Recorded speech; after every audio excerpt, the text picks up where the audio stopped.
Hey guys, it's Christy. Welcome back to my channel. Welcome back to me. I've been sick, as a lot of you know, and it's been a while since I've done a video. First off, I want to give a shout out to Linda Strickland, who sent me this awesome Steve for President hoodie. Hopefully you can see that I've been wearing because it's so cold here. You guys, if you've watched me for a while, you know I like to be barefoot and I have to wear socks because my feet are freezing. I'm cold all the time. We've been getting snow flurries. It's just, I don't like it. And my husband got me new glasses today that help with the blue light or something that might help with my migraines. So I'm going to test those out. Still not 100%, but I'm here and we're going to be talking about the quadruple murder of the University of Idaho students, which there's a lot of it that doesn't make sense. So we'll try to sort through what we know, what we don't know. It's really overwhelming. It's really, really sad. You can see at the top, I've got the tip line that you can email or call if you have any information that might help with the investigation. You know, if you saw them, if you've heard anything, if you have any video footage, anything at this point would help. It's really been overwhelming for me, and I mean, I know a lot of times when I don't feel good and I'm working on this kind of stuff, it gets overwhelming, but this case just really got to me. I guess it's because my kids are older and my one daughter, she's 18, she lives here at home, and like the other day I was just like, come here, I just need to give you a hug. And my boys, one lives in San Diego and one lives outside of Boston, Massachusetts, and I was chatting with them last night. We have a group chat, me and the boys, and we talk every day, and I was getting ready to go to bed, and I was so overwhelmed because I worked on this all day yesterday, from the time I got up until the time I was ready to just like call it quits and watch TV and fall asleep. And I sent him this message and I told him, you know, that I've been working on this case for this new video, and I said, you know, it's heartbreaking, and I just want you and my daughter-in-laws to know how much I love you and how proud I am of you for the wonderful people you are. I'm lucky to be your mom. Never forget, you mean the world to me, and you are the best things I ever did in my life. And my oldest sent back, we love you too very much. And then my other son, the middle child, said, we also love you too. So just take the time. I mean, in this family, we're constantly saying, I love you. Every time we talk on the phone or anything, it always ends with, I love you. So I know they know, but it doesn't hurt to reinforce it. Like when something like this comes up, just how much your kids mean to you, and just let them know how important they are. And I think about, you know, these parents sent these kids off to college, and you don't expect something like this. Well, I sent mine off. The two boys went into the military right after high school, and my oldest was a sonar tech on a submarine, and they went places that they probably shouldn't have been, to spy on countries they probably shouldn't have been spying on, and there was always a risk. I mean, you know, I can remember, like, submarines, seriously? You're gonna intentionally sink yourself in the ocean, you know? And it was scary, you know? So, like, every time he would deploy, and I would know where they were going to be going, and I could kind of figure out what they were going to be doing, there was that, just that mom fear that you just get, you worry. Because it was always like, I would ask him, like, okay, if something goes wrong on the sub, like, how long do they have to get there to rescue you? Where would they be coming from? Just things like that, like I wanted to be prepared. And then my other son, he got sent to Japan right off the bat, his first base, which was really scary. My oldest had got sent to Connecticut, which was across the country, and that was weird enough because we're very close. And then the next one gets sent to Japan, and I was devastated. I'm like, it's not just across the country, it's across the freaking world. This kid, he's lived with me forever. He's never been out on his own, and his first experience of being out on his own is in a foreign country. But he did great. He did great. He thrived over there. And the boat he was on, they escorted an aircraft carrier, and there's risk. And some of you might remember several years back when a Russian ship aggressively came at one of our Navy ships, coming super, super close. That was my son's ship, and he has videos of it. So, he tells me stories of this time that they were in really rough seas, and he got washed over by a wave. Like 3 times he was underwater. Like, people lost sight of him. He didn't go overboard, but he was under the water on the deck of the ship, or whatever it's called. So, when my kids went out into the world, being in the military, I grew up in the military, so I guess I'm not as scared as people, like maybe parents that don't have that experience are when their kids go. But it's scary when your kids get deployed. I get scared when my husband gets deployed. When he was in Iraq, it was just like, holy crap, like I would hear stuff on the news, and then he would call and I'd say, oh, what about, I knew stuff before he did it, basically, but it was scary. You hear all this stuff. And what I'm getting at is when you send your kids to college, you don't have those kind of fears. You don't expect anything like this to happen. You don't expect you're going to send your kids there and they're not going to come back, and with having kids in the military, there's always that fear when they go somewhere that something could go really sideways, something could go really wrong. And, you can't prepare yourself for something like that. But when you send them to school, you don't even try to prepare yourself for something like that because they should be safe, right? I mean, with all the school shootings, I used to be scared to send my daughter to school. Like, we live in the middle of nowhere, a very, very tiny community. And like, what would the response time be if something happened at the school? And, just how my mind works. You don't expect something like that to happen. When you send them to school, you think they're going to be okay. You put them on the bus and then they're going to come home. Or you send them to college and you're going to see them on the weekend. Or in this case, it's right before Thanksgiving break. So you're planning on having your kids home for Thanksgiving and celebrating. And in this case, that didn't happen. So it was a lot. Like I said, I'm not feeling like myself. Some of you might know from my community posts that my potassium levels have been bottoming out, and that if you hear me, I get kind of breathless in my heart. Basically, they say it's kind of like Jell-O. Instead of beating like it should, it kind of vibrates, and it feels really weird, and it hurts. It hurts your chest. And I had a lot of anxiety. Like today, I was finishing up prepping for this video, and I got just super overwhelmed. Like, I'm trying to load all this stuff in that I can share with you in this video, and then my husband brought me something and my daughter brought me something, and then there was something else I was supposed to do. And no, it's not a lot, but my brain just processed it like, you're overwhelmed, you've got too much going on at one time. and I thought I was going to have a panic attack. I mean, it's crazy.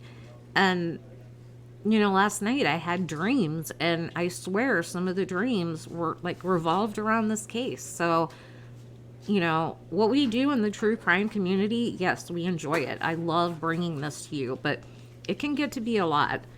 So let's go ahead and dive in. I'm sorry for the long rambling intro there. By the way, my husband is working on cleaning up the kitchen right now. I don't know if you can hear that in the background. Hopefully not. The dogs are in because it is so cold outside.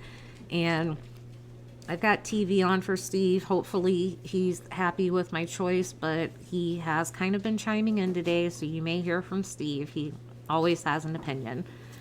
And my daughter's home. I don't know if she may be in and out, but it's a typical video from this country girl's life, my zoo, my chaos, my world. So just so you're prepared. All right, so these are the four just beautiful people that are no longer here for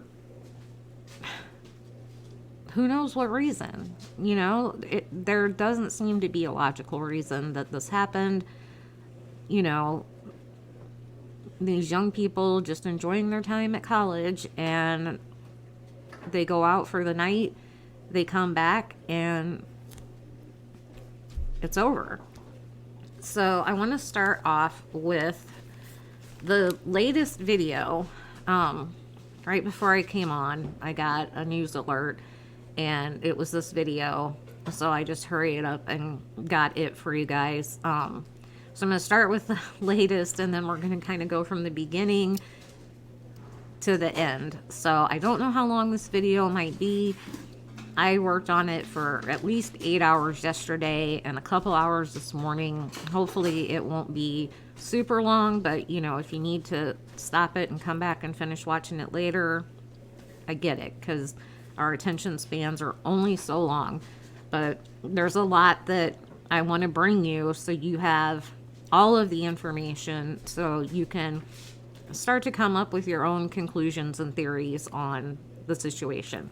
So let's start out with, like I said, I got a news alert right before I was getting ready to start, and I wanted to bring you that video first, and then we'll get into how this all started and where it stands. To the country, clearly shocked and baffled. With us now is Los Angeles County Deputy District Attorney John Hitami. John, it's great to have you on because you look at the totality of all this and it really is kind of stunning. Matt just laid it out for us here. You have these 4 students, right? We know this was an awful crime. There was blood coming out of the house. You attack 4 students with a knife, and there has got to be a lot of DNA evidence from whoever this suspect might be. My prayers go out to the families of these individuals who were killed. It's horrendous, going to college, sending your daughters and your sons to college, and then all of a sudden something like this happens. However, I have a trust in the police department that they're going to effectively investigate this, and they are going to do everything they can to find who the suspect is and hopefully hold that individual accountable for these crimes. Yeah, I wonder, because Matt was saying that the 2 college students, both they're young women, Matt, correct? These Yes. are young women, and they have now been cleared. They're not, do we know if they're not witnesses? They're not suspects. Do we know if they've been cleared and they're not witnesses in any capacity? Police say they don't believe that they were involved in the homicides, but what we do know, Trace, is that there were 6 adults in this house, and you do have to wonder how a killer got into this home so discreetly and slipped out so discreetly and killed 4 people. Those 2 survivors, you wonder what they heard or might have seen. And what do you make of that, John? I mean, they had to hear something, right? Unless they were inebriated and they were just passed out, which is a potential thing here, but you would think that somebody heard something. And that's the kind of the baffling thing here. I think the police are just going to have to keep working and trying to find out exactly what happened in this case. Usually with stabbings, that's a crime of passion. So I think they should be able to narrow it down and try to find out who this person was, and they'll do everything they can to make sure that they hold this person accountable. I want to put this timeline up on the screen if I can, because we're talking about Saturday, November 12th, 8:57 p.m. The victim posts a picture online of herself and the three friends. Sunday, November 13th at 1:41 in the morning. Two of the victims seen on surveillance video near a food truck, right? And then 3 a.m., police say 4 victims stabbed to death inside the house. At 11:48 in the morning, police receive a 911 call, John and Tommy, for an unconscious individual inside the home. We know it was a gruesome crime. We don't know who called 911. We don't know if it was the 2 women who were inside the house. But who would call in an unconscious victim when you've got blood everywhere? Right. It doesn't add up at all. So I think that right now we just have to hope and pray that the police department's able to actually uncover exactly what happened in this case. Yeah, interesting. Matt, when you talk about did this person call 911, there's no evidence, there's no call released, nothing on that. No, absolutely nothing released. And the coroner said it's not clear if all the victims were found in separate parts of the home, where they were found in the house. I feel like there's surveillance cameras everywhere nowadays. People have Ring cameras at the front of their doors. It's surprising to me that nearly a week later, we still have not seen a single suspect anywhere on video. All right, so that's a pretty good summary of most of what's going on. So I'm going to put the picture back up here of the 4 victims. There were actually 6 people that lived in the house, which I'm sure you've probably heard by now. But we're just going to kind of get into a little bit of the timeline to get us up to where we're at now. So this all happened on Saturday, November 12th, so a week ago. Well, it was the early morning hours of Sunday, but basically it started a week ago. The ones that are pictured here are Kaylee Gonsalves, she was 21, Madison Mogan, who was 21, Zaina Kernodle, who was 20, and Ethan Chapman, who was also 20. They were all students at the University of Idaho, living off campus in a house in Moscow, a college town of about 25,000 people, and they had 2 other female roommates who were home at the time. So it's a pretty big house. I'm going to show you a couple of pictures of it, and then I have a video that kind of shows us a little bit more. But this is the front. It's 3 floors. It has 6 bedrooms and 3 bathrooms. And from what I've gathered, there's 2 bedrooms on each floor. And I don't know who slept where. But the working theory seems to be that the 2 that survived were sleeping in what would be the bottom floor, the basement floor. And then there were 2 on the main floor, and then there were 2 upstairs, is what I understand. The front door has a keypad lock, and there's a sliding door on the back, and there's a sliding door on the master bedroom that leads out to a balcony. So that's the front, and then this is the back of the house at night. This is after the murders happened. This was when they were there investigating, but you can see the light kind of coming from upstairs through to the balcony, and that's the sliding door that they seem to believe that's how the perpetrator entered the house. And then, like I said, I got this video. It was on Daily Mail, and there's no sound, and they just kind of show different angles of the house. You can kind of see around the house. I thought it was a good video to kind of give us a feel for the place. There again, you can see the balcony, and there's like a barbecue down below.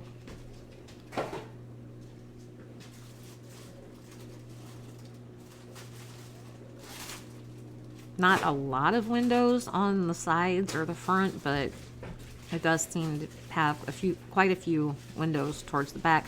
This, when the police were there, they came to pick up the dumpsters from nearby in the area. The police stopped them from taking them to the landfill and actually had them take the trash somewhere else and dump it out, and police were going through it. I don't know if they were hoping to find the murder weapon that somebody had discarded in a dumpster on their way out of the scene, but they did have those garbage trucks, those dumpsters taken to this facility where police then went through it all, as you can see there. And I don't know if they found anything. This, you can see the blood is running out of the house, literally running out of the house. There was so much that it ran out of the house. That's the sliding door that they think the perpetrator went in through. So I just thought that was a good video to kind of give you kind of the full idea of the house, what was nearby, like the trees and things like that. Because that's all important, you know, like how close were they to other people, you know, what could possibly have been the route the killer took to get in, to get out, things like that. Kaylee posted photos on her Instagram on Saturday. This is one of them. I've got the faces blurred of the two roommates that survived because it doesn't seem like they were involved. So I kind of want to help protect them. Their names are out there, but the four in the middle are the four victims. And like I said, Kaylee posted this on her Instagram with the caption, "One lucky girl to be surrounded by these people every day." It has Maddie on Kaylee's shoulders, and Xana and Ethan are standing next to them. So that night, Xana and Ethan, they were dating, and they went to a party on campus at the Sigma Chi house. Ethan was a member of the Sig Chi fraternity, and they were at a party there. It sounds like it's not too far from the residence, but they had attended the party, and that was between 8 and 9, and they returned back to the home around 1:45. Now, I'm not sure what verification we have on the 1:45, because you'll see they make it sound like everybody kind of came back at the same time. Kaylee and Maddie, they went to a downtown bar called the Corner Club, and it says they were there from 10 p.m. to 1:30 a.m. between Saturday night, Sunday morning. Then they went to a food truck, the Grub Truckers food truck near the bars on Main Street at around 1:40 on November 13th. And then they returned to their home by 1:45 a.m. We do have footage that we're going to go over from the food truck. It sounds like they said originally they took an Uber home, and Uber was contacted, and they said they don't have a record of it, but it was a private party that took them home. So I don't know if it's some other kind of ride share, maybe through the college. I know sometimes when you're rushing like a fraternity or a sorority, you might have a pledge driver who will pick people up. So it could have been something like that, or just somebody that they knew, but apparently they got a ride. Maddie and Kaylee got a ride from the food truck to their house. This is a timeline just put on a map from the police that they wanted to put out there. Move it down a little bit. The yellow is where Kaylee and Maddie had gone that night. The white is Ethan and Xana, and the blue is their house. So you can see that they went from the residence to the bar to the truck, and then Ethan and Xana went from the residence to the party and then back. So they're just wanting information. If anybody knows anything that happened within the time frame, call them or email them and let them know. So the food truck, apparently they stream, I don't know if it's just on the weekends, but they stream live on Twitch. And I think it was Kaylee's sister, found this video. And you can see the girls when they get there. And, well, I'll show you and we'll just kind of talk about it. But anyway, they were captured on the Twitch video at the food truck. You'll see them. They order their food and they kind of hang around. And a few things have come up about this video that we will discuss. So in this first video, you see them show up. There they are. And this guy is there with them, but he kind of goes back. And if you watch him right there in the circle, my husband noticed that he's like, yeah, he's like hiding from the camera, because all of a sudden he takes his hat off. He had it backwards. He turns it around. He puts his hood up, and then he walks even further back. Like he's kind of trying not to be seen on camera, maybe. But he's definitely watching the girls, especially Maddie. Maddie is in the dark colored jacket, and that's Kaylee up there that's ordering the food in the white hoodie. And you can see Maddie goes and talks to somebody, and then she comes back. And that guy, like when she walks away, he's really focused on Maddie. And then right there, you can see that she kind of looks over at him. So yes, she appears to be intoxicated. She's kind of stumbling around. They had been at a bar, and they are college students. But she's still very aware that this guy is hanging around. I don't know. I've heard several different things about this guy. I don't know if he saw them at the bar or what, but it does, they don't, their body language, the way the girls are acting, you can tell that they're not real keen on having this guy hang around. So, okay, they've ordered their food, they walk away, and then there you see when they move, he moves. So now switch to the other camera. Now the girls are right up close right here. You see there she goes. Maddie in the dark coat. And there's Kaylee in the hoodie. And now if you watch, here comes the lurker guy. Hoodie guy. Look how close he stands. And he's just watching. But the girls, they're not really paying him much attention. Like, you know, they're not interacting with him, like necessarily talking to him. Like, you know, they came with him or they want him there or whatever. It's just awkward. It's just a very awkward interaction. And then this bigger guy, in the tan coat with the tan hat, he's kind of going around. He's just kind of talking to everybody and seems to be a very social person. He actually put up, somebody had put up, I think it was Plunder, put up a TikTok, and he commented on it. Hang on here.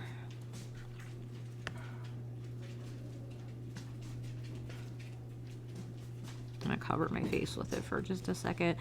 It says, I wonder what that guy was talking to gray hoodie guy has to say about him. They talked for a while, and you'll see the bigger guy actually does, his name is Joe, by the way. He actually does go up and start talking to the hoodie guy who's kind of lurking. And Joe responds, I'm the guy in the tan hat. I was just chatting it up with him, waiting for food because it takes a while, and he said he was their friend, making sure they got home safe. He seemed nice and was funny. I had no idea he was lurking. I already gave my report to the police. So, that's what we know about their interaction. Like I said, you'll see he goes up and starts talking to the guy. At first, my husband and I were kind of like, we felt like he realized there was something awkward going on, like the way he was watching the girls, but according to Joe, he went up to him just because, you know, he was chatting with everybody while he was waiting for his food. It wasn't like he thought he was lurking or he thought there was anything strange. At least that's not what he said on the TikTok video. And he has talked to police because immediately my husband and I are like, oh my gosh, they need to talk to hoodie guy, and they need to talk to this other guy, that the guy in the tan coat and the tan hat. And there you see they start talking. Lurker guys kind of gesturing to them like, you know, I'm with them or whatever, keeping an eye on these girls. And he's bowing down to this dude that apparently he's not cold. Everybody else is in coats and hoodies, and this guy's in a tank top and shorts. There's always one. Always one. But watch the girls, because they're kind of talking, and I feel like they're kind of coming up with a plan, like, how can we ditch this guy? I remember being that age and having kind of similar experiences, and it's like, okay, we need to get away from this guy.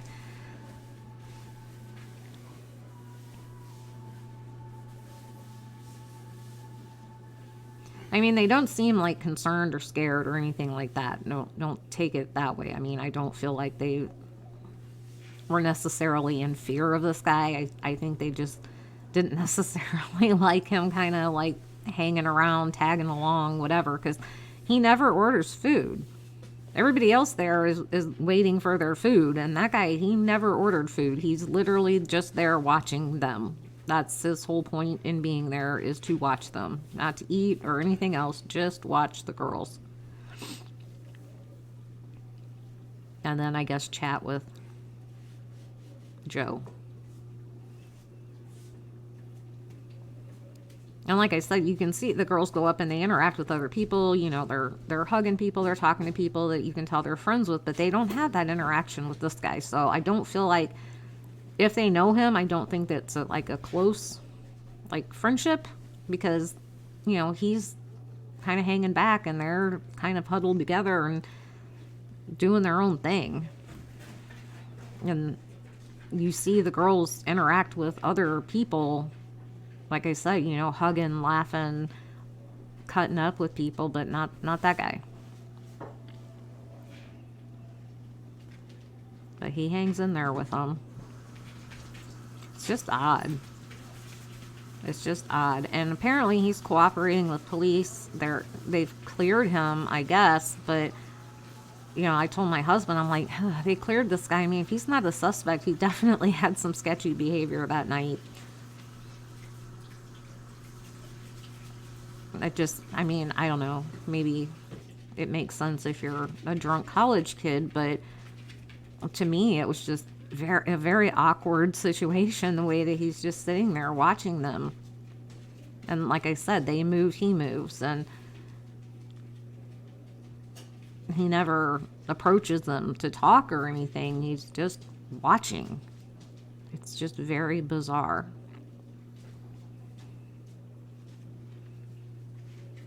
And we'll touch on something later that kind of makes me wonder if maybe, because he was really focused on Maddie, but something's going to come up in a while about Kaylee that I was kind of like, but this guy really seemed to be zoned in on Maddie.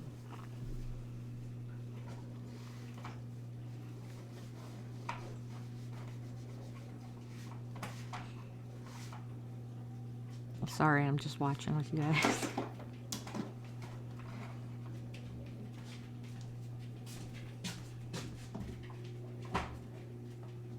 And so she kind of points at him, or in his direction. I don't know if she's saying anything to him or what.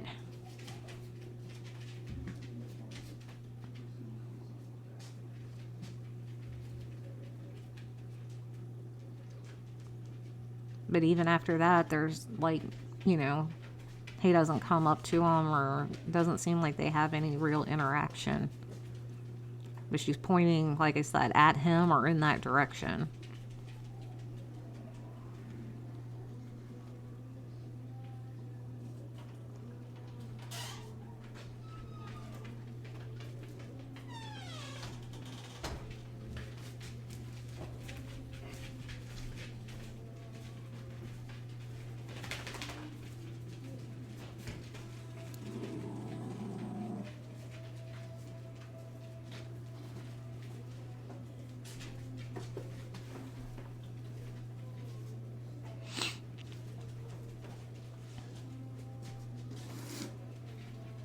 And I feel like the girls are just standing there like, come on, come on, come on. Where's our food? We want to get out of here. Come on.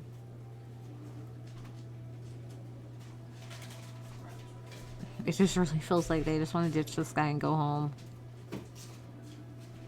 We've had our night out. It's cold. I'm hungry.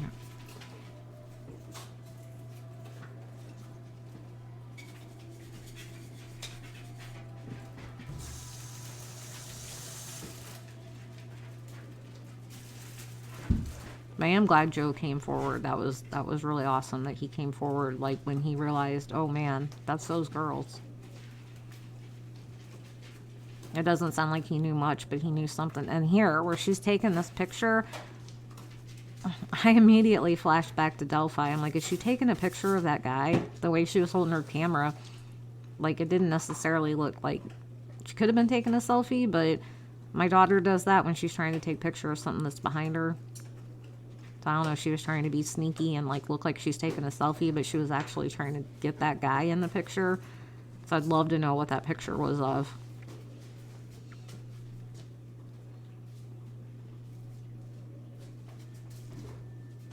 If it's still on her phone or if it was a Snapchat or whatever. Now she's kind of, looks like she's maybe filming Maddie. Now watch. They just dip around the corner.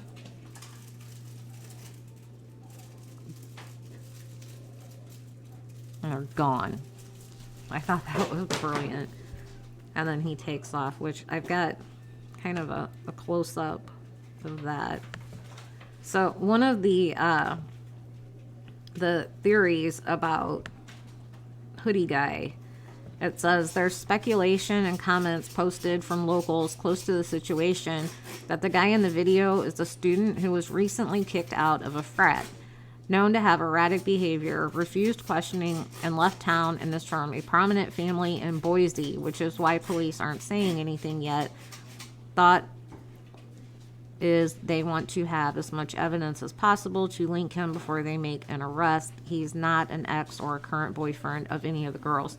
So I don't know if he's a student that got kicked out of a frat or whatever. That's just one of the theories that was out there, but it sounds like police are saying he's cleared, so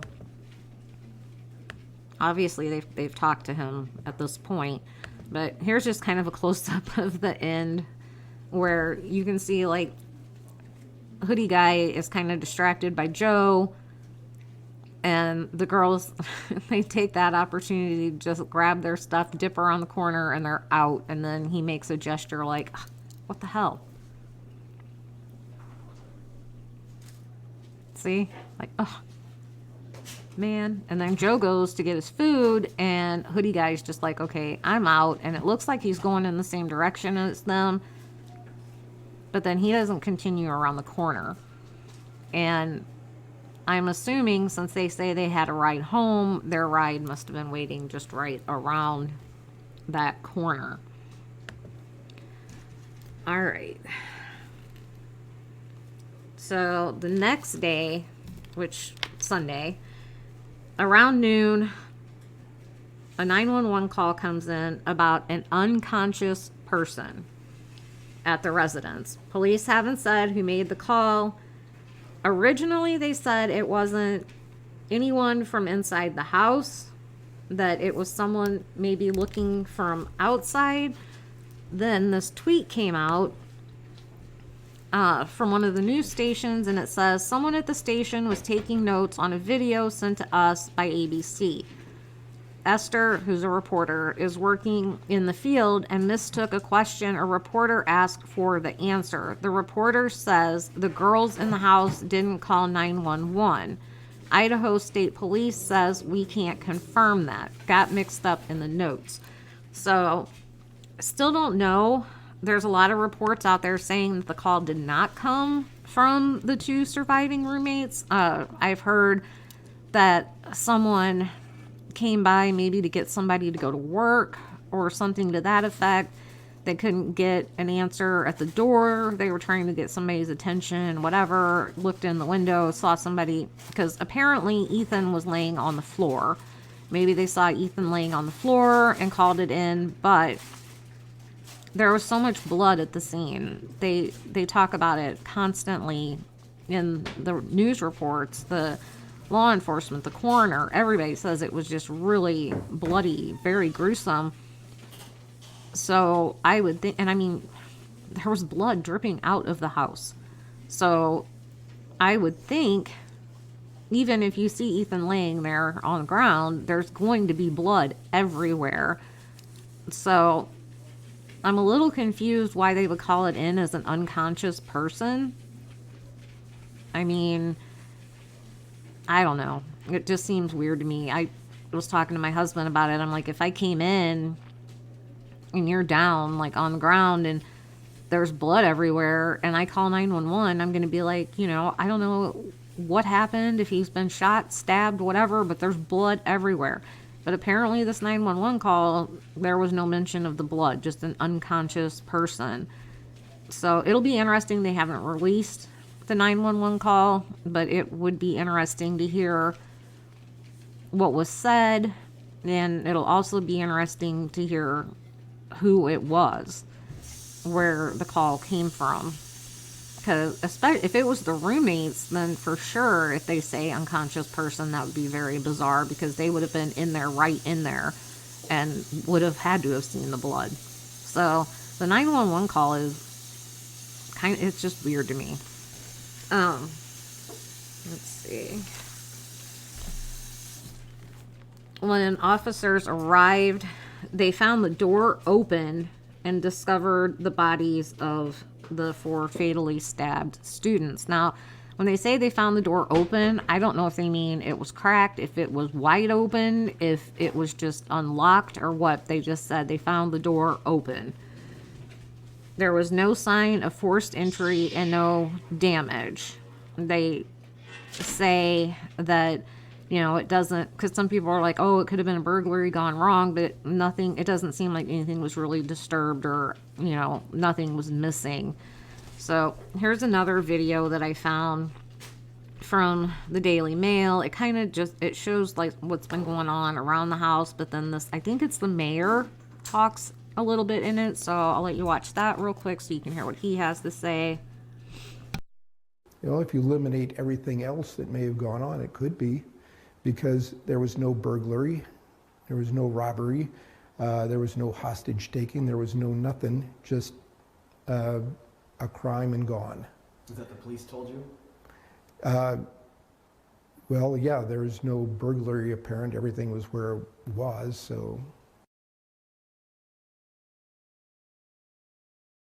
Oh, the public should just have patience with the progress on this, because it's critical that this investigation be done correctly instead of quickly.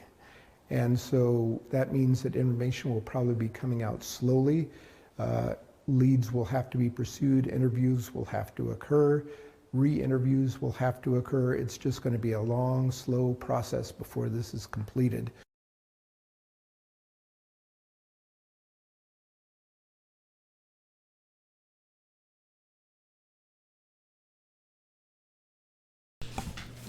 So on Monday, November 14th, the university canceled classes. The police issued, Shiloh's here. Hi, Shiloh. The police issued a statement identifying the 4 victims. They said details were limited and no one was in custody. The Moscow police said they didn't believe there was an ongoing community risk based on information gathered during the preliminary investigation, and that did not go over well at all. On Tuesday, November 15th, Moscow police issued a statement saying an edged weapon, such as a knife, was used. There still weren't any suspects in custody. Sorry, Shiloh.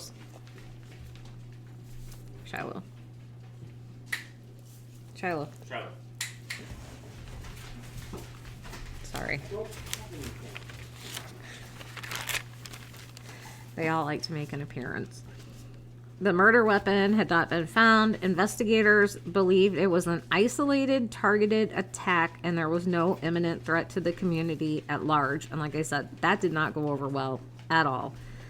Later in the day, police released another statement attempting to calm fears of a killer on the loose. They said, "We hear you and we understand your fears. We determined early in the investigation that we do not believe there is an ongoing threat for community members.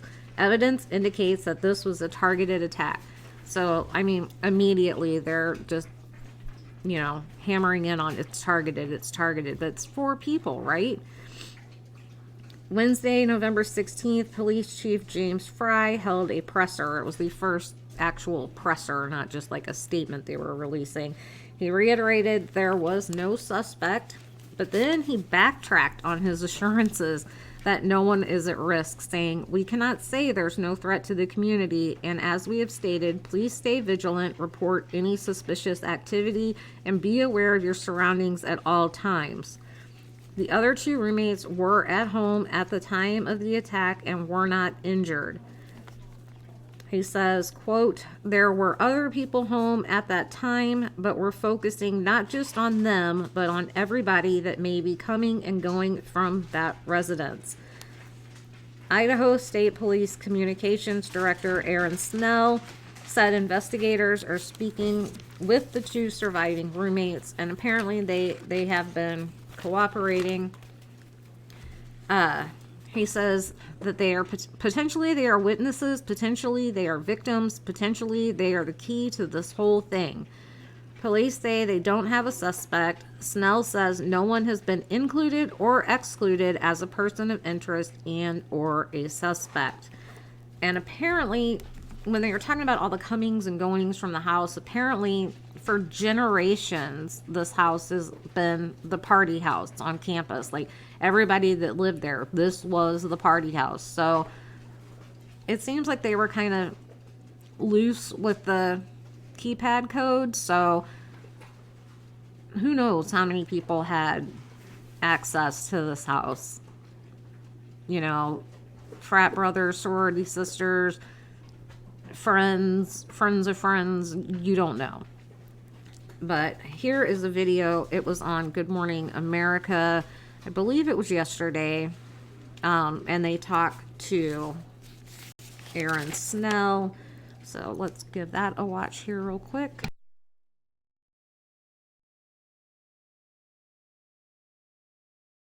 FBI is joining the manhunt for the killer as investigators return to the crime scene looking for any new evidence that could shed light on the mysterious killings. Mola Lange is in Moscow, Idaho, with the latest. Good morning, Mola.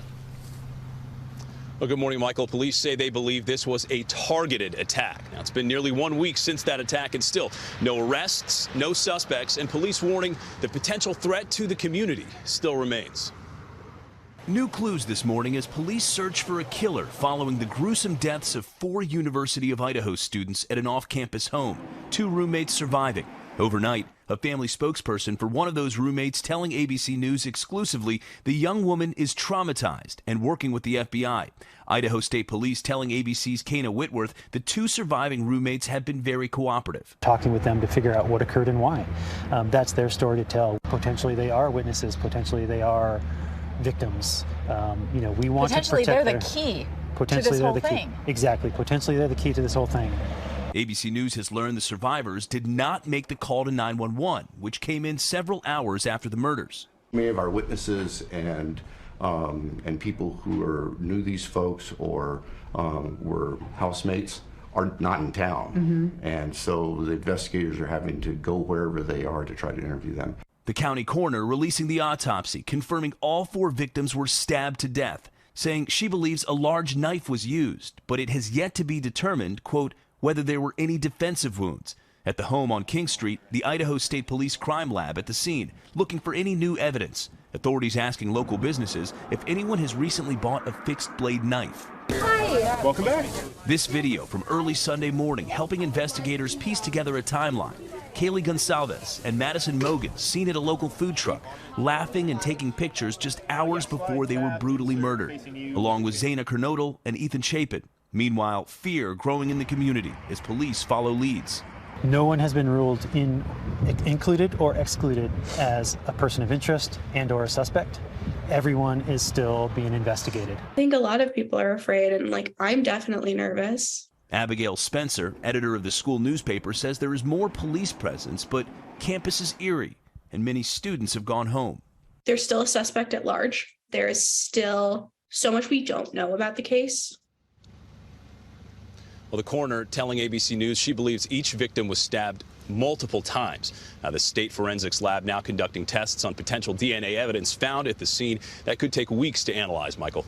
Modalengi, thank you so much. We appreciate your time. Joining us now is threat assessment psychologist, Dr. Marisa Rendazzo. Doc, thank you for joining us this morning. And Doc, we have 4 brutal stabbings. Police are reportedly trying to track down a specific combat knife. What kind of profile are they putting together on the possible killer? Couple things they're going to be looking for here with the combat knife that they're looking for. One of the things that we know from targeted attacks is that sometimes the individuals who carry them out will get to a point where they dress as what we in the field call a pseudo commander. They have gotten tactical gear that really shows a commitment to carrying this out. So investigatively, they're going to be looking at recent purchases of this combat knife that they think may be involved, other tactical gear like tactical vests, someone that someone may have been dressed at. So they're also going to be asking about witnesses in the area who may have seen someone who is in that type of gear. Now, the other thing they're going to be looking for is information through social media, DMs, things like that, of someone who might have been pursuing one of these roommates or one of the victims because they were interested in a romantic relationship, a fixated pursuit. So they're going to be looking to see if there's any social media indication there, anything in emails that someone was pursuing an interest, fixated, stalking, because this is a very intimate crime that we're talking about here. And you're an expert in targeted attacks. So do you believe this was targeted and that there was only one killer? It is highly likely that there was only one killer. I believe it is also very likely they were targeting one of the individuals, possibly 2, but that they've encountered 2 others at the same time. We typically don't see knife attacks, stabbings that are carried out by multiple people. This is typically going to be one person. It's always possibility, but likelihood that it's just one we're talking about. Dr. Rendazzo, thank you so much for your time this morning. All right. So the coroner put this out. Basically, just listing the date of the release, the date they were pronounced dead, all of their names, ages, where they're from, and listing that where the place of their presumed death was, which is their residence on King Road. Cause of death, homicide, murder, manner of death, stabbing. The university put out a statement saying, students, you are encouraged to do what is right for you, whether that is going home early or staying in class, you have our support. And it sounds like a lot of them left, and I don't blame them. If my child was there, I wouldn't have given her the choice. I would have just been like, go to the airport. There's a ticket waiting for you to come home. Xana's dad, I've got a video of him talking to some reporters, but he said that he spoke to her at midnight, which is just hours before she was attacked.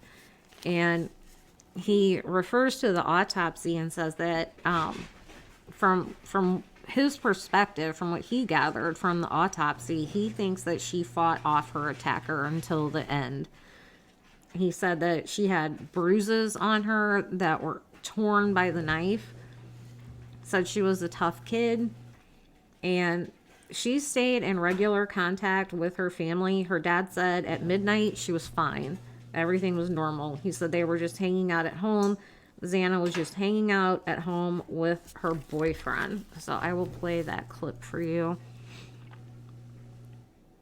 Like I said, this is Xana's dad. More about a young woman with ties to the valley who was found dead with 3 roommates in a house near the University of Idaho last weekend. Sarah Robinson talked exclusively with her father in Avondale today. Still so many questions, Sarah. Yes, a lot of questions. Xana Kernodle was raised in Idaho, but she spent time here in the Valley since her dad moved to Avondale a few years ago. He describes her as fun, smart, and strong-willed, and says it's impossible to imagine she was killed in the worst homicide police say they've ever seen in this small Idaho city. She wouldn't really worry about the drama stuff that much. Yeah. She wasn't into that. She just liked having fun, wasn't worried about materialistic things. She was with her friends all the time. Avondale father Jeffrey Kernodle, who was too distraught to be on camera, remembering the life of his daughter, Xana, one of the victims of the brutal stabbing at the University of Idaho, leaving 4 college roommates dead on Sunday. I heard from her I think before we went out. I think midnight is the last time I heard from her, and she was fine. The murders happened early Sunday morning, rocking the small town of Moscow, Idaho, which hasn't had a murder since 2015, according to state records. I have no idea. It doesn't make sense. He says Xana was in constant communication with her family, and nothing about that night seemed unusual. The door locks with the number code. Every time you open it, like I had to go around the house to get in the house because of the number code. So they either knew that or they just kind of went around and found the slider open. A father struggling to understand how this could have happened. Why Xana? They were just hanging out at home. Yeah. Xana was hanging out at home with her boyfriend. 2 other female roommates, Madison Mogan and Kaylee Gonsalves, were killed along with Xana's boyfriend, Ethan Chapin, who Jeffrey loved. Her and Ethan were together about a year, give or take some, whatever, but she really, when I went up there, I saw her just, a week before that. She changed a lot. She had a life. She got to see what it was to have a boyfriend to live with and have a real life. And she really turned around and was being really responsible, helping him out into the studies and stuff. I was really impressed. Kernodle says there's one thing the autopsy shows for certain. Xana, a strong-willed girl, fought her killer until the very end. Bruises and, maybe hurt by the knife or whatever. Shooting stuff. She's a tough kid. Whatever she wanted to do, she could do it. A very disturbing case. Investigators say they still believe this is a targeted attack, but the killer is still out there. Live in Phoenix, I'm Sarah Robinson for Arizona's Family. All right. It's heartbreaking to hear the parents talk about their children. Kaylee's older sister, police are coming out and they're saying, be vigilant. This was targeted, but still be aware of your surroundings and be vigilant. Shallow's back. And understandably, the families are starting to feel frustrated that, that doesn't seem to be there doesn't seem to be a suspect. They haven't found the murder weapon. It's no progress really. And her older sister, Kaylee's older sister, said, the girls, they were smart, they were vigilant, they were careful, and this all still happened. So just kind of venting some of her understandable frustration. And it's true, you can be very vigilant, you can do everything in your power to keep yourself safe, and things like this can still happen. I don't know how to pronounce this, but the Latah County Coroner Kathy Mabbitt said this is one of the most traumatic deaths that she has ever experienced. She said there was a lot of blood in the residence and it was a pretty traumatic scene. She added that the scene she saw Sunday night was gruesome and new clues are needed for the investigation. I'm going to play this video. This was from the Today Show. I'm going to play this for you and try to get Shiloh to be quiet. So here we go. As investigators search for a suspect and the murder weapon in the vicious killings of 4 college students in Moscow, Idaho, those who knew and loved them are struggling with a sudden loss. My heart is broken for all 4 of the victims and for their families and close friends. Partial autopsy reports for the 4 friends released on Thursday, the county coroner indicating the time of death was sometime after 2 a.m. It's pretty traumatic when there's 4 dead college students who have been stabbed to death in one location.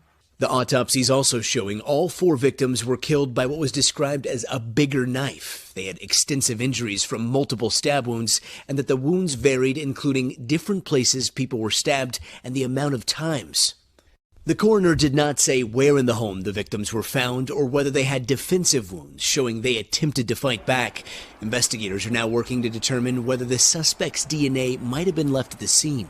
Well, looking to see if there are some clues that are on them. Some of the suspects' blood, perhaps, or something under somebody's fingernails. 2 other female roommates who were not being named at this time were home at the time of the attack, police say, but they were not harmed.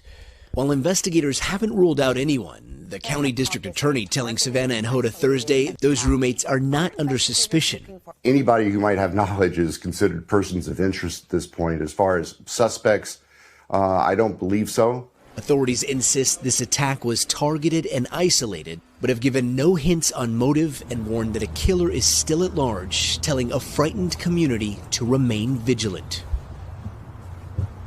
And overnight, one of the fathers of the victims, Xana Kernodle, told KTVK in Arizona that he thinks that the autopsy shows that his daughter fought back. He called her a tough kid. Now, we talked to the coroner yesterday about bruises that were found on some of the victims, but they said at this point it is still too soon to tell whether those were defensive wounds or not.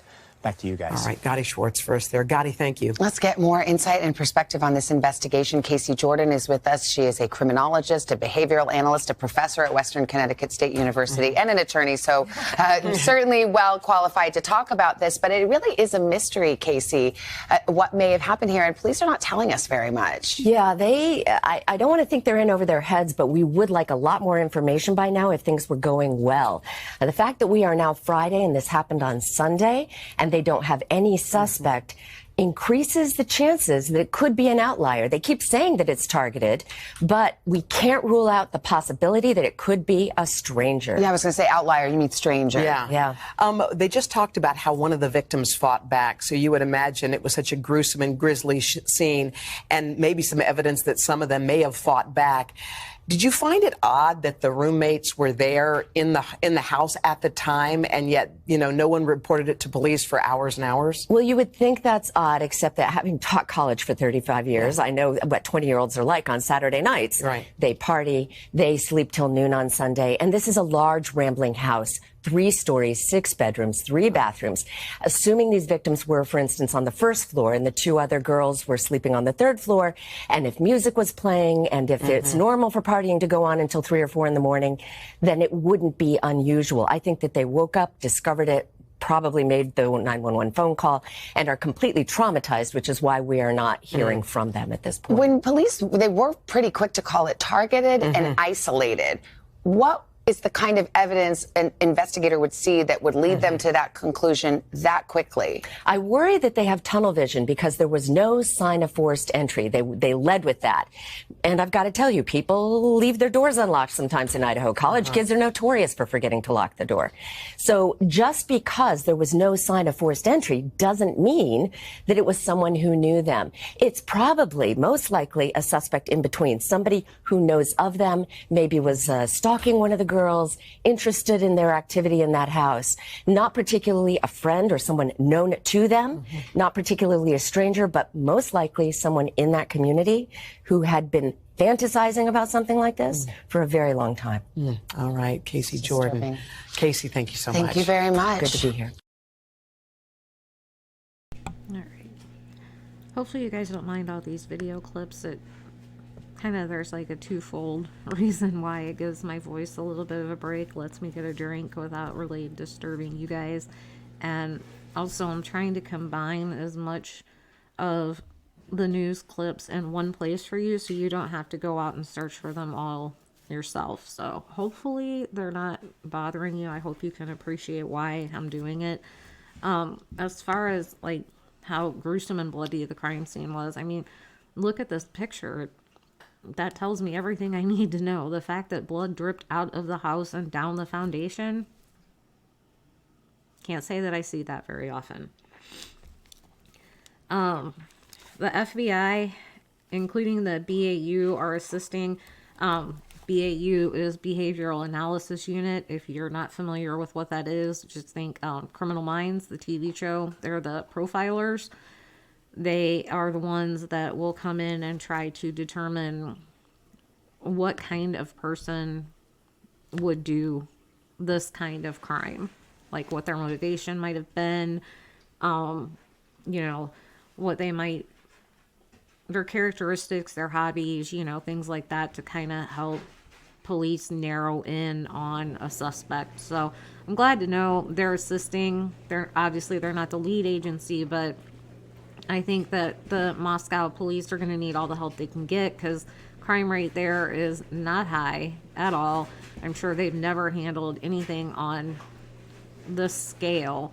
So I'm glad that they have the power of the FBI and the BAU behind them to assist, because I think that will really help move the investigation forward and hopefully find the person responsible. Kaylee's sister urged students to flee the college town as the suspect remains at large. She said to the students of the University of Idaho that are still staying around campus, leave. Your grades are severely less important than your lives. And how true is that? I said the same thing to my husband. I'd be like, if my daughter was there, I would be like, the hell with your grades, come home. I would rather have you alive with a failing grade than dead with an A. She goes on to say, no one is in custody and therefore no one is safe. You guys are not safe until the sicko is found. If the person who did this is capable of killing 4 innocent people, they are capable of killing more. The last thing I want is to have another family experience what I and my family is experiencing now. Kaylee was one of 5 children. And her siblings have been speaking out a lot, which is fantastic, because they are working so hard to help get justice for what happened to her and her friends. But they're right. Think about it. If somebody's capable of doing this to 4 people, I wouldn't feel safe. I mean, a lot of people are already comparing this to Bundy, of course. Now, his method of killing was different, but I mean, it's entirely possible we could have a situation like that. The police really seem to think it was targeted, maybe aimed at one person, which, if they look at the victims and you see, like, did one suffer more injuries than another? Like, did one seem to really take on the attack? You know what I mean? Like, if they were more brutally injured or whatever, you might be able to narrow down, like, who was the focus of all the rage, all of the anger that this person had. If there's not much difference, then you kind of have to wonder, is this just a person out there, like, thrill killing or whatever? And if so, then why them? Why those 4? And why spare the other 2? Unless they didn't know they were there. But it kind of does feel targeted, but at the same time, I don't agree with police telling the community they're safe. I mean, let's say this person targeted one of the 4 and somebody suspects that they did it. If the perpetrator thinks somebody knows they did it, that person could be next. You don't know. I mean, if somebody has enough rage that snapped to the point that they're going to kill 3 other people to get to the one that they want, that's a dangerous individual. So I'm glad the police kind of backtracked on what they said, that the community was safe, because until this person is caught, I don't feel like they're safe. Let's see, I wrote down, my notes at this point are just kind of scattered, so bear with me. Xana's little sister remembered her love of dancing. She said, She had the best friends in the whole world, and all she wanted to do was live life to the fullest. She was always the life of the party and was a dancing queen. I could go on, but she was truly a once-in-a-lifetime type of person. They all sound like they were amazing, wonderful people. Police believe the students were stabbed to death between 3 and 4 a.m. Again, I've got a close-up here of it. Blood was seen dripping from the first floor bedroom down an exterior wall at the back of the house. An officer said it was a very bloody scene. So I'm assuming they said this was near one of the first floor bedrooms.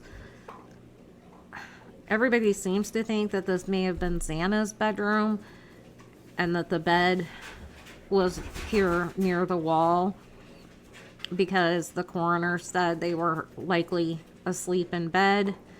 Like I said, I've heard Ethan was on the floor. I don't know if that's true, but like I said, this picture kind of tells me everything I need to know, because seeing that, I can't imagine what the inside of that house must have looked like. On September 12th, campus security sent out a vandal alert, which at first I was like, a vandal alert, but apparently their mascot, they're the Vandals. They sent out a vandal alert to staff and students with the subject line, "Threat with a knife." And this is September 12th. The Moscow Police Department received a report that a group of students were walking between the steam plant parking lot, lot number 14, and the Student Rec Center on Paradise Path, and were threatened by a person with a knife. The suspect in that incident was described as a white male, 18 to 22 years old, wearing all black clothes and a black baseball cap, and riding a mountain bike. So I don't know if there's a connection with that or not, but it's definitely interesting that 2 months prior there was an incident with a guy with a knife. So they haven't really said what kind of knife. And in the case of this murder, police are looking for a Rambo style knife. General manager of Moscow Building Supply, which I guess is a local hardware store, says that police have visited the store more than once asking if any K-Bar brand knives have been sold. And this one here, this is an example of what a K-Bar knife is.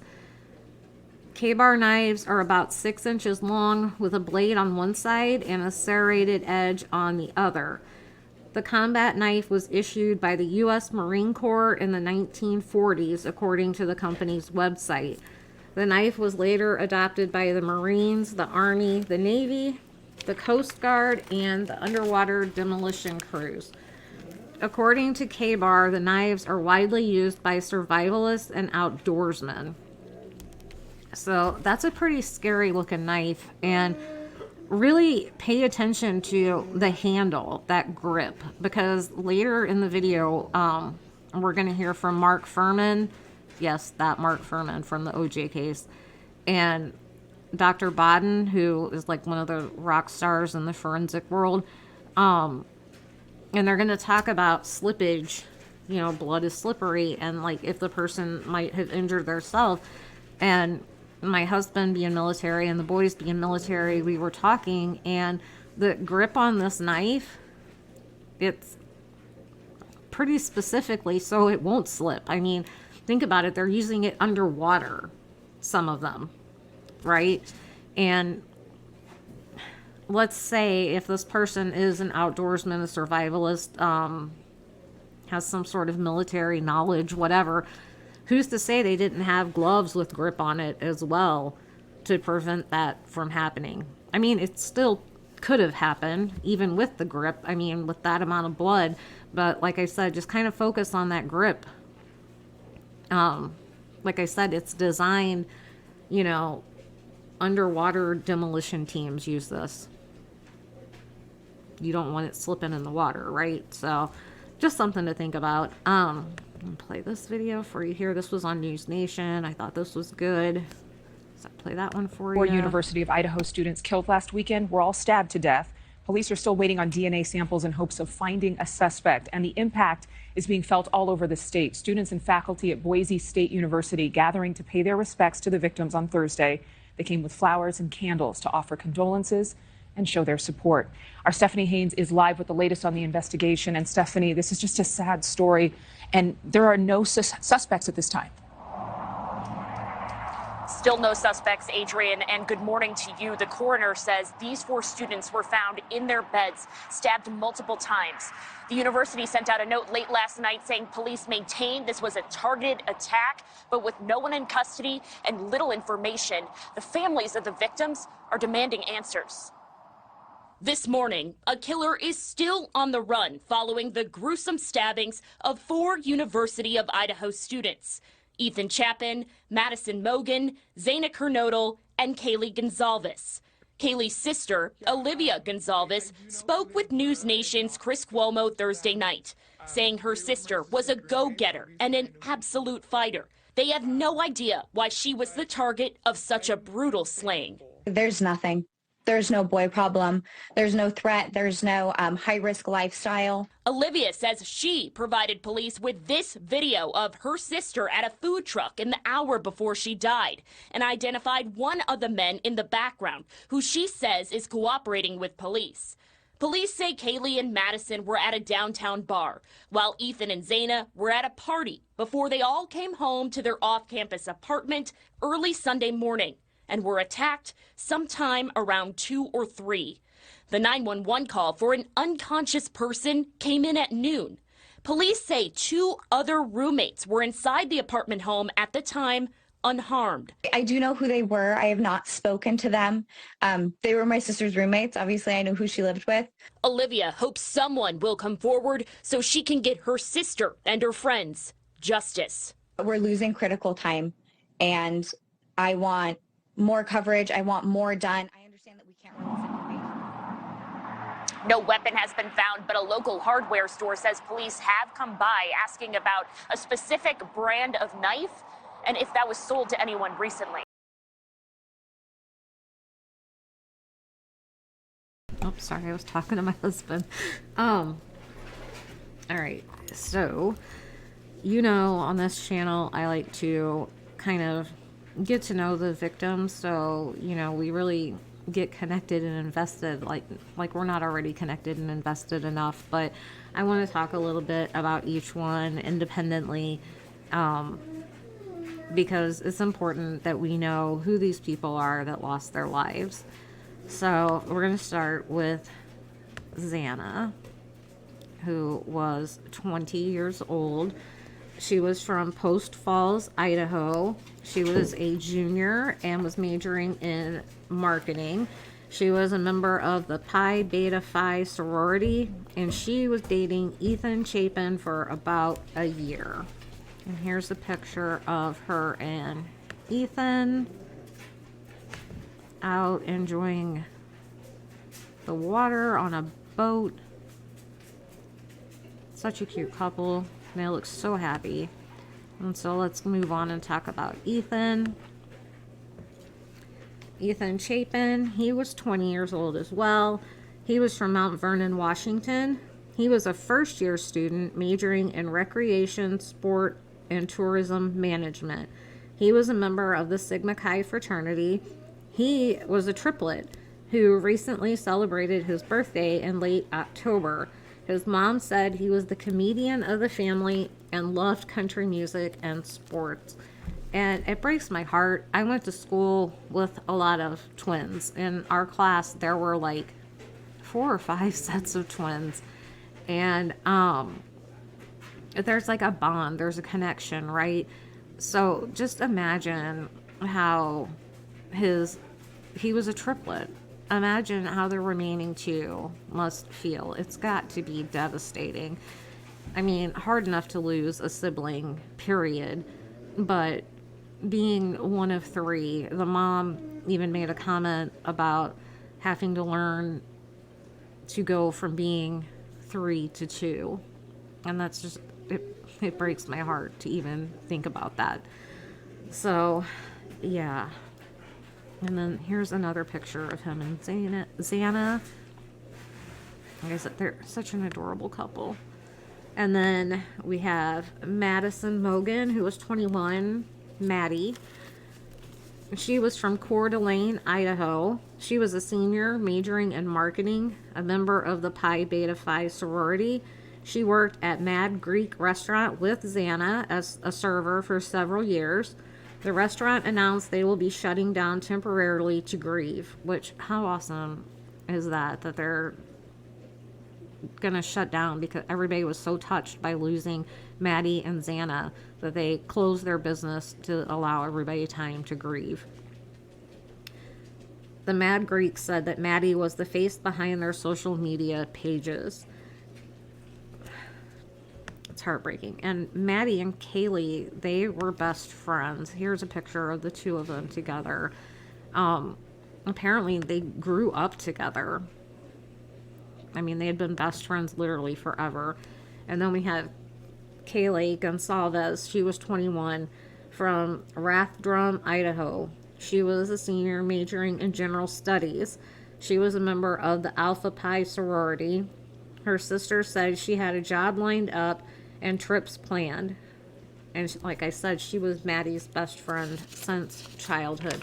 Apparently she was already starting to move things for her job. I believe her job was going to be in Texas, is what I heard. And here is another picture of the best friends, Kaylee and Maddie.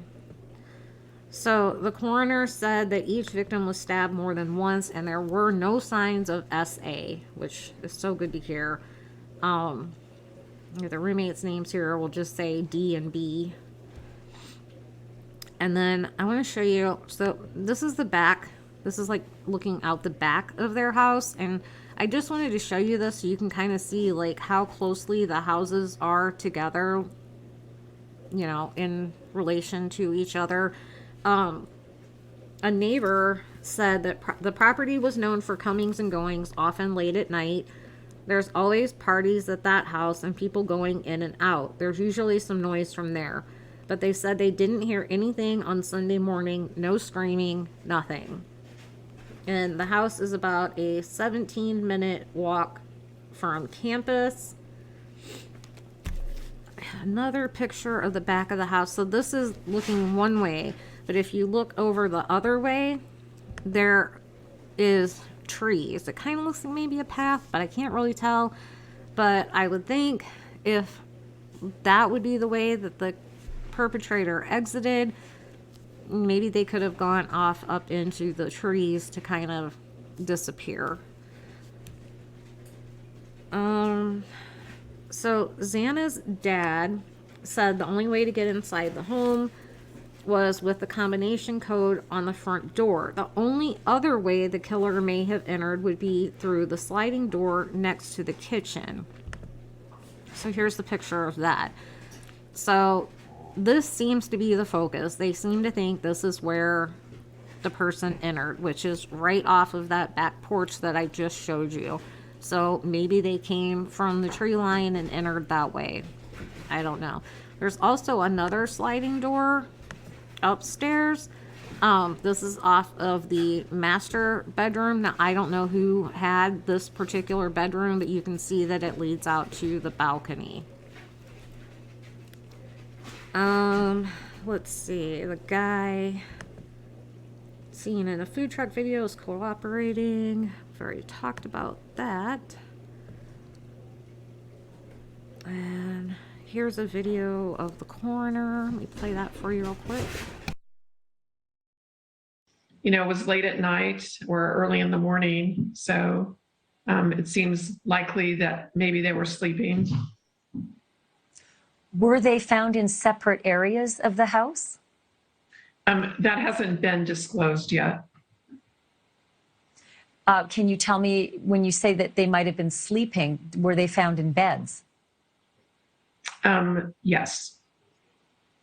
And so can you tell me if there were multiple stab wounds per victim, or were these sort of, you know, individual lethal stab wounds that may have been less in number, but more in lethality?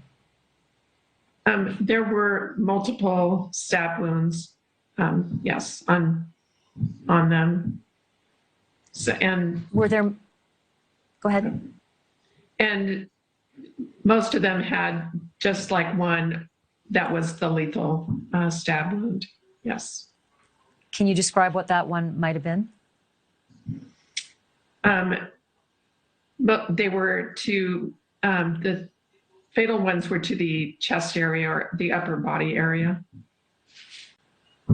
Were there, and I only ask this because it sometimes determines what kind of a crime this was, a crime of passion, a random crime, a fight, a struggle. Was there, were any of them slashed? Were any of their necks cut? Or were these all puncture wounds?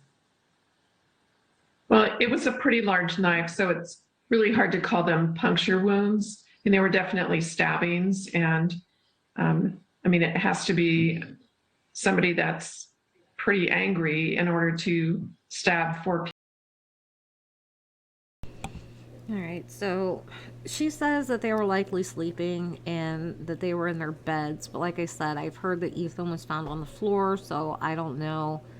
Kind of makes me feel like, you know, if they were sleeping, since there were 6 bedrooms, I don't think anybody was sharing a room. Ethan didn't live there. Ethan lived at the fraternity house. I think he stayed there with his girlfriend, but he wasn't technically a roommate. There were 5 of them.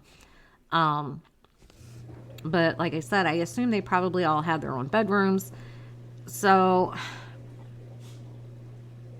I've been trying to figure out the whole, like, how nobody heard anything. Not necessarily the neighbors, but the other 2 roommates. And when she said that they were in their beds and they were likely sleeping, I'm like, okay. If Ethan wasn't in bed, it kind of makes me wonder if he heard something and went to check it out, and that's when he was attacked. But when she said that they had multiple deep wounds and that each one had a lethal wound to the chest or upper body, it makes me think that probably the initial stab wound was the lethal wound, that it was either like to the heart or in the throat, like near the carotids or something like that, that would have been quick, that would have silenced them pretty immediately, that they wouldn't have been able to make much of a sound. Like I was talking to my husband, you know, I understand like there were parties and stuff, and someone that had lived in the house previously said if you were in the basement rooms and there were parties going on upstairs, you couldn't necessarily hear anything. And somebody had suggested, you know, they could have had earbuds in. Some people fall asleep with their earbuds in to listen to like a podcast or music or whatever to fall asleep to. There could have been music playing, TV on, whatever. But I'm like, sounds from a party and sounds from a murder to me would be very different. Like if you're like screaming at a party, it's not going to be like the blood curdling scream of being killed.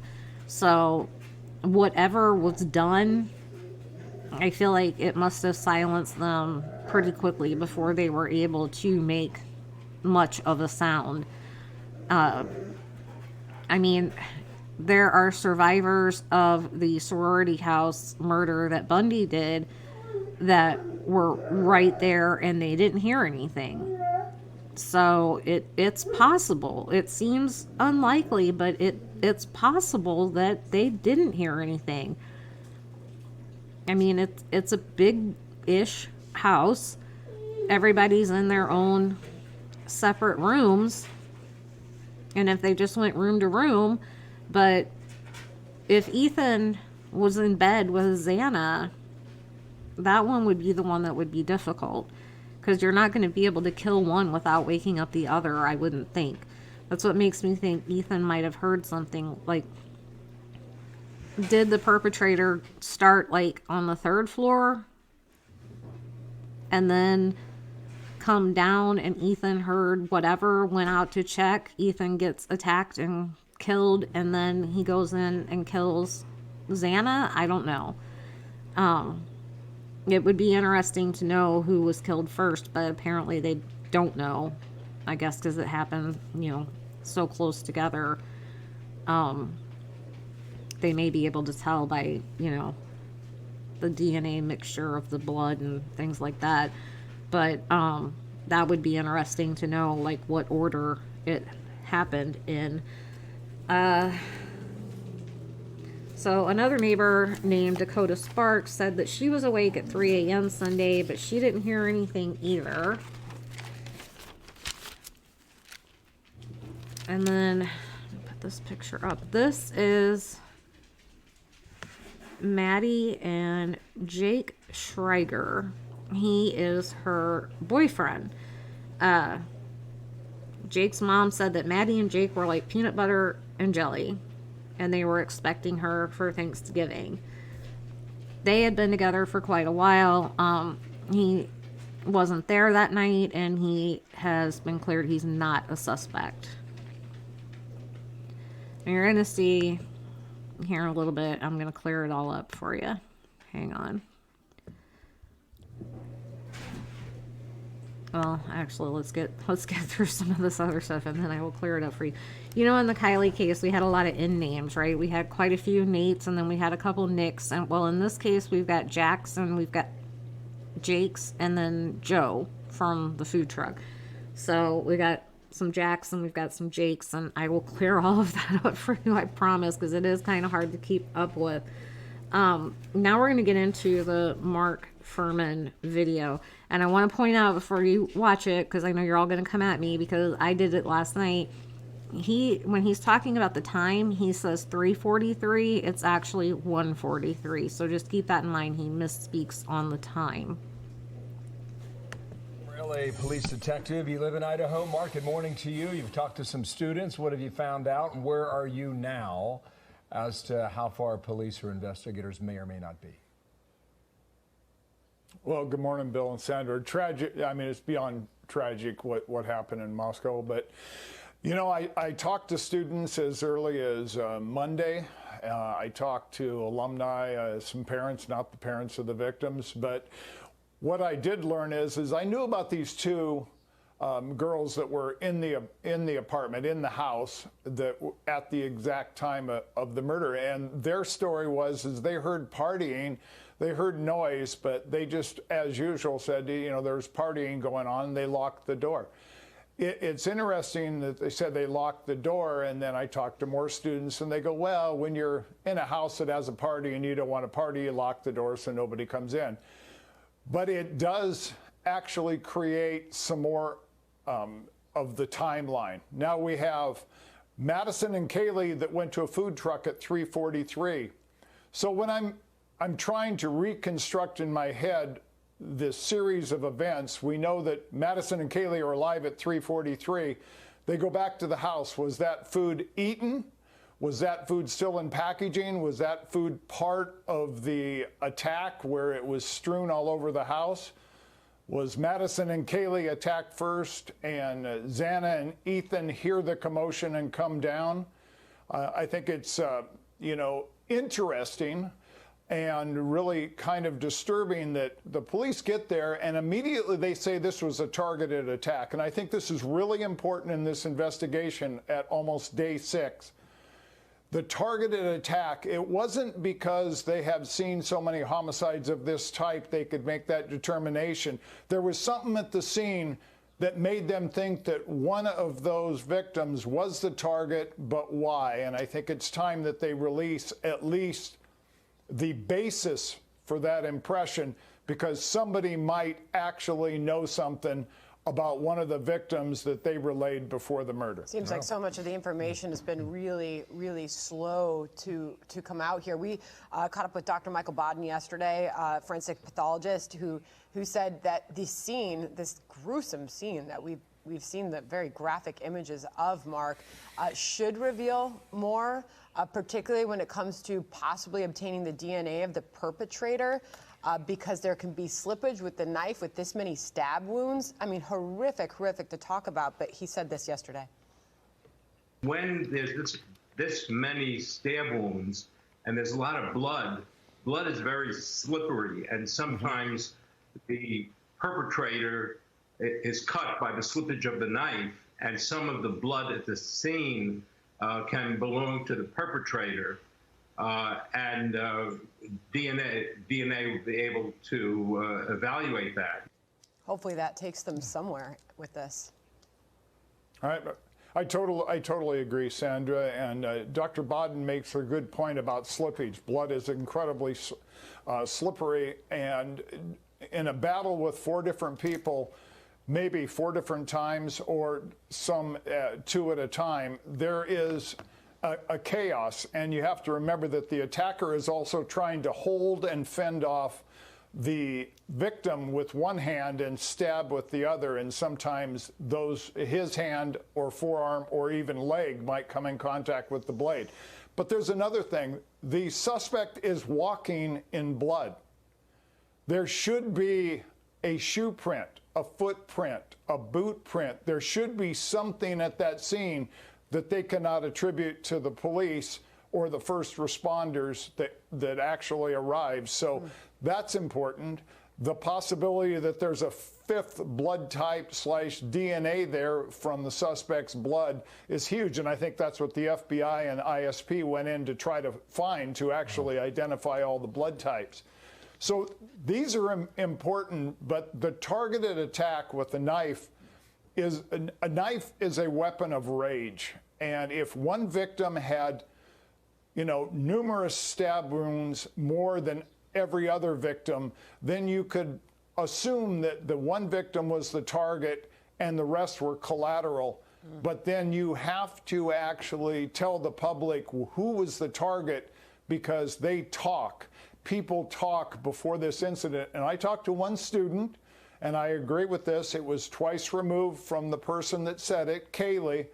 But Kaylee 2 months ago complained about a stalker. And there may be something to that. Yeah, Mark, thank you so much. Very interesting. And you say the most important thing is that the murder rate in Moscow, Idaho is 0, which could have an impact in the investigation. Mark Furman, thanks. We'll call you again very soon. Thanks for your time. All right, so I think there was a lot of good information in that. Like I said, it would be very interesting to know who was killed first, like what the order was, and who they think was targeted. It kind of brings me back, if you guys watched my Halloween video about the Halloween murder in Napa. Now, in that house, there were 3 roommates. 2 were upstairs and 1 was in a downstairs bedroom. The 2 upstairs were murdered and the 1 downstairs was not. However, she did hear. But what I'm getting at here is, if this person was familiar with the house, they may have known, like in that case, the killer knew who he wanted was upstairs, but he didn't necessarily know which room. He went into the 1 bedroom and he was attacking the girl, and the other roommate heard her struggling or whatever and came in to help, and then she was also killed. The one downstairs heard what was going on. She didn't go upstairs. She kind of froze. She stayed downstairs, and then she eventually ran out of the house until she knew that he was gone. But in that case, they found a single drop of blood near the window that the perpetrator left out of. A single drop of blood. And that DNA was later matched to the killer. So hopefully they can find something under the girl's fingernails, or it could just be that single drop of blood that doesn't match the DNA of the 4 victims. It could be something like that in this case as well. It's interesting that 2 months ago, Kaylee said she had a stalker. That is huge. Could that be what it was? Was there somebody that was after her and she was the target? Like I said, I don't know what floors everybody was on, but it seems like Xana was the one on the first floor where we saw the blood dripping out of the house. So that would put her in Ethan on, well, I guess it would be the second floor, the main floor, and then the other two upstairs on the third floor. The two that survived, it sounds like, were in the basement level. So if they were after Kaylee and they came in and they, like I said, they went upstairs first, maybe they got the wrong room first. I mean, they're both blonde, they look similar. Maybe they went in there, realized, oh, this is the wrong one, went across or wherever the other bedroom is, and maybe Ethan did hear something. He walks out to see what's going on. The perpetrator has to take care of him in order to leave, and then has to take care of Xana as well, leaving the two in the basement, none the wiser. I don't know. It's just a theory. It's all speculation at this point. But like I said, I thought it was interesting when they were talking about the DNA. It reminded me of my Napa story, and the perpetrator in that had been smoking outside, and they had found the cigarette butts, and they matched the DNA from those to the blood drop, but they didn't get a hit in the system. But when the murderer finally came forward, it all matched him. It was just a single drop of blood that didn't match the victims that they had that eventually linked them to the killer, Shiloh. So it could be something like that in this case, and I hope that it is. They talked again about the knife. Here's another example of a K-bar knife. Like I said, you can see the grip on it. And like I said, that would have been so much blood. So yeah, there could have been slippage. Maybe he did cut himself. I hope he did. Or like I said, somebody scratched him. Somebody got something under their fingernails, something. But it happens so often when people are killed with knives that the perpetrator does cut himself. I mean, even OJ, he cut his hand. Remember, he told everybody he had actually cut it on a glass in Chicago, but it was actually the knife. And then talking about the footprints, I had wondered about that. My husband and I have talked about that, and I brought up to him last night, which it's another one that we can talk about the roommates in as well. Jodi Arias, she killed Travis Alexander, and his roommate was home, and he did not know anything had happened. He thought Travis was out of town. He was supposed to go to, I believe it was Cancun, on a trip for work or something, and he thought he was out of town. And everybody's like, how did he not hear anything? How did he not smell anything? Because by the time Travis was found by his friends, he was already starting decomp, and it was one of those things people couldn't understand and were like, he's right there in the house. How did he not know? Well, he didn't. Travis was in his bedroom suite. He was in his bathroom suite that was attached to his bedroom. The roommate had no reason to go in there. And like I said, apparently he heard nothing, and Travis had been stabbed, shot, and his throat had been slit. So it's possible. But what I was getting at with the Jodi Arias thing and the footprints, now there was like handprints and stuff in the room. There were footprints, I believe, in the room, but she was able to exit the house, go down the stairs, and leave without leaving any evidence for Shiloh, for the roommate to find. So I can't remember if she took her shoes and socks off or what she had done, but anyway, she did not leave a trail from Travis's room down the stairs.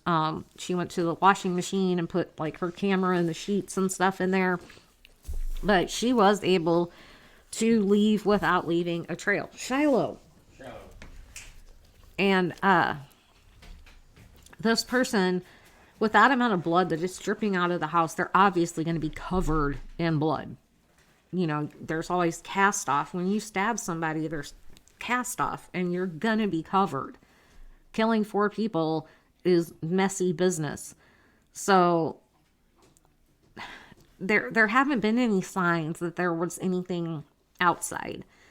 Could have been, and we just don't know about it, but we haven't heard about like a trail, not just footprints, but even like blood droplets leading them, like say to that tree area or whatever.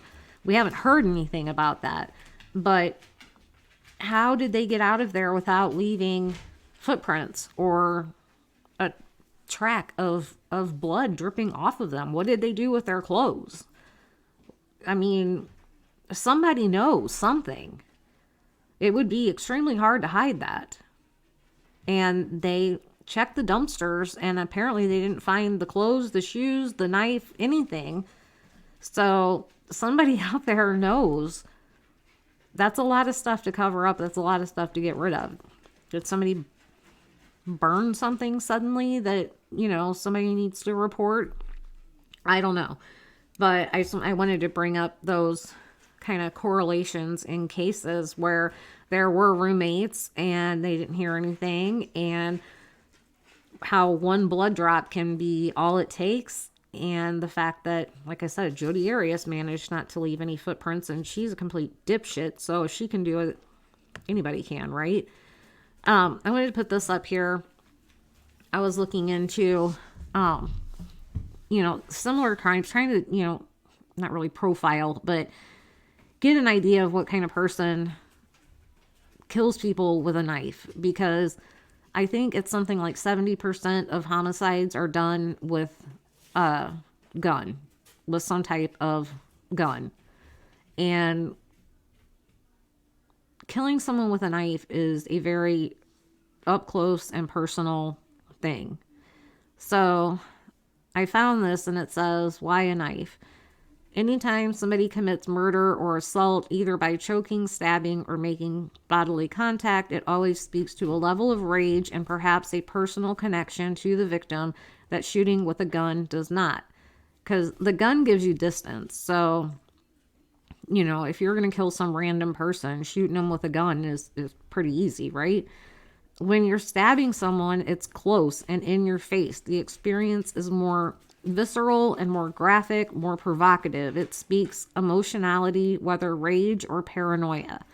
So just the fact that it was a stabbing may be why police are saying it was targeted and personal. But, you know, when you kill someone by stabbing them, it is a whole different ballgame than killing somebody with a gun. And most often, not always, but most often, people that kill with a knife like this, it's a male.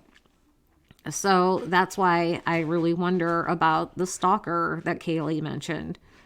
This sounds like something a stalker would do. And the other three, whoever was the target, the other three may have just simply been collateral damage. They were in the wrong place at the wrong time. Like I said, the person could have gone in, got the wrong room initially, went to the other room to get the target, and then the other two just were in the way. They may have not even known about the two that were in the basement level. Or maybe they were confident enough that they could get out without killing them. I don't know. It is a miracle that they did survive, and hopefully they heard something, saw something that might be helpful, but it doesn't really sound that way right now. The last video I want to show you, this sister, she's a rock star. She is a rock star. I'm going to let you listen to this, and then we'll talk about it a little bit more. Get this down, that up. Citizen sleuths across the USA are focusing their attention on the brutal slayings of 4 college kids. How do you kill 4 people with a knife? We're learning about another strange detail in this case. My most immediate question is, where's the suspect? Dozens of websites and postings from armchair detectives are springing up, and some of the best-known lawyers and detectives are offering their own theories about what may have happened. Interesting how 4 students can be overcome by one person with a knife, not a gun. Olivia Gonzalez isn't waiting for police. She's tracking down her own leads to find her sister Kaylee's killer. We're not getting any answers, and we're not going to settle for that. Hi. It was Olivia who found the potentially crucial video of her sister and Madison Mogan at a food truck just hours before they were murdered. She also tracked down their Uber driver. I found neighbors' Ring camera footage so that I can verify that the Uber driver took her home. She's also raising questions about why her sister called a young man named Jack multiple times the night she was slain. At 2:26 a.m., Kaylee starts to call Jack. Kaylee calls Jack 6 times between 2:26 a.m. to 2:44 a.m. Gosh, I give you a lot of credit. You're almost like a detective here, putting all the pieces together. I spoke with retired detective Phil Waters, who had a 96% clearance rate on homicide cases when he was with the Houston Police. There's no doubt that this is a person who is filled with a type of evil that is incomprehensible. There were 2 other roommates in the house who walked away from this. How is that possible? The use of an edged weapon is going to prevent any kind of real sounds that would awaken the other 2 girls. If this person, and it appears to be they are, proficient with an edged weapon, the deaths would have occurred so quickly that there would have been no opportunity for them to cry out. I mean, how amazing is that? It's kind of frustrating that she's doing so much of the work, but she is putting in the time and the effort, and I think it's amazing. I hope that the police are taking every bit of what she does and using it to find out who did this. The calls to Jack. So this is where I'm going to clear up the J's. So Kaylee's ex is allegedly this Jack D. Maddie's boyfriend, it's not allegedly, is Jake S. Food truck hoodie guy, lurker guy is Jack S. And then the bigger guy in the brown coat and the tan hat that was talking to hoodie guy is Joe. So lots of J's. But this is Kaylee with Jack. Now, I've heard, I don't know if it's true, but they were together, I've heard 9 years, but several years. I guess they're not anymore, but if they were together that long, they're probably still friends. Why they were making the calls, I have no idea. But, so, sorry, my voice is going, guys, it's going. Down. At 2:26 a.m., Kaylee starts to call Jack. Kaylee calls Jack 6 times between 2:26 a.m. to 2:44 a.m. and made another call at 2:52 a.m. Maddie also called 3 times to Jack between 2:44 and 2:52. So Kaylee calls until 2:44. When Kaylee stops calling at 2:44, Maddie immediately starts calling at 2:44 to 2:52. When Maddie quits calling at 2:52, Kaylee calls again at 2:52. So why the phone calls? That's the big question. Well, here's a theory that I think it's pretty good. So this person says, a friend and I were talking about the 6 calls made at 2:41 a.m. We thought maybe she was hiding and trying to call for help. Why else does someone make 6 calls back to back to someone not answering? But that begs the question, if she was hiding, calling for help, why wouldn't she call 911? Exactly, right?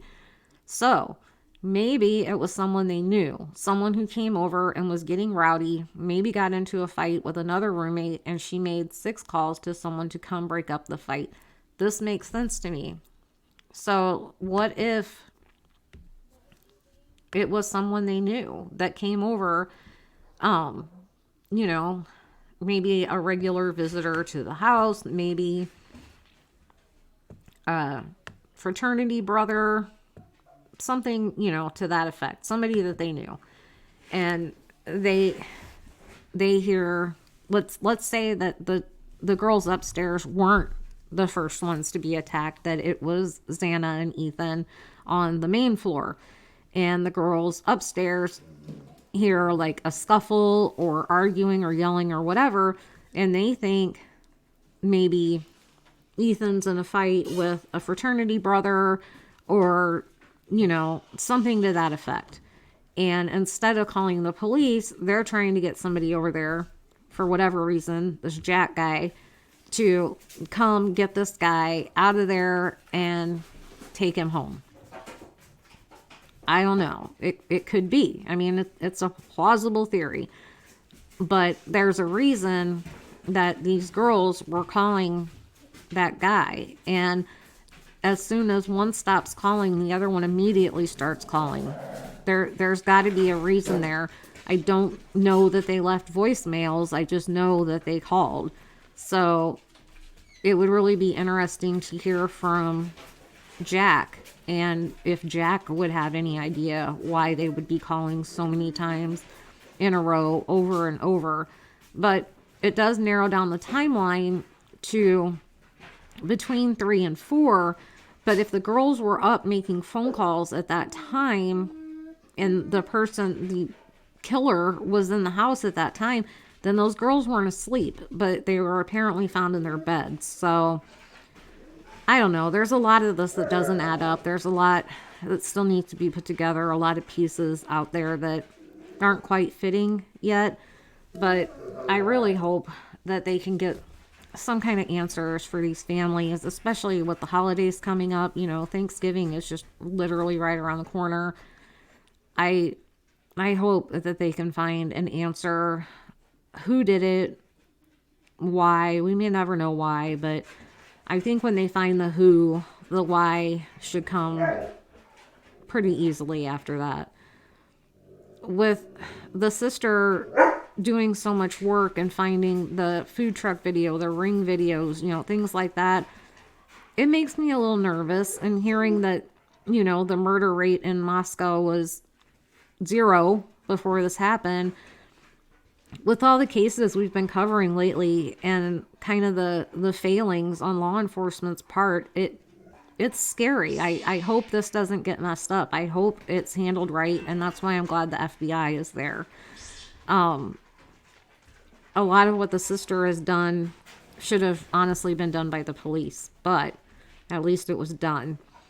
But with the amount of video cameras that are out there today, surely somebody saw something, heard something. I hope there's a break in this soon. But this has been a very long video. I'm sure you're tired of listening to me, and I'm getting tired. I have a big game tonight. It's OU versus OSU. It's our big in-state rivalry. It's called the Bedlam game, and it's at 6:30. So I need to go. Our mascots are horses named Boomer and Sooner. I have a onesie that looks like Boomer and Sooner that I wear during the game, so I have to go get my onesie on. I will try to get a picture for you. But yeah, thank you so much for sticking with me while I was sick, for not just deserting me. I promised you I'd be back, and here I am. Thank you for spending a couple hours of your Saturday with me to get updated on the case. I will include the information to contact investigators with tips in the description box. If you know anything, if you know anybody in the area, share this video with them, share that information with them. Let's get some answers for these families. Like I said, thank you for being here. If you're not already a subscriber, please subscribe. We would love to have you as part of the community. Give the video a thumbs up, share it on your social media. The sister really wants us to get more coverage, so let's get the story out there to as many people as possible. Just by liking the video and commenting on the video, it will get seen by more people. It will boost it. and YouTube will show it to more people. So leave me your comments, your thoughts on your theories, what you think. I will respond as soon as I can. Like I said, thumbs up, subscribe, click the bell to all so you'll get notified every time I upload a video. I will be back on here more regularly now that I am kind of starting to feel better. I hope y'all are ready for Thanksgiving, and I hope you have a wonderful weekend. Take care of yourselves. Tell your kids that you love them. And as always, I will see you all in the next one.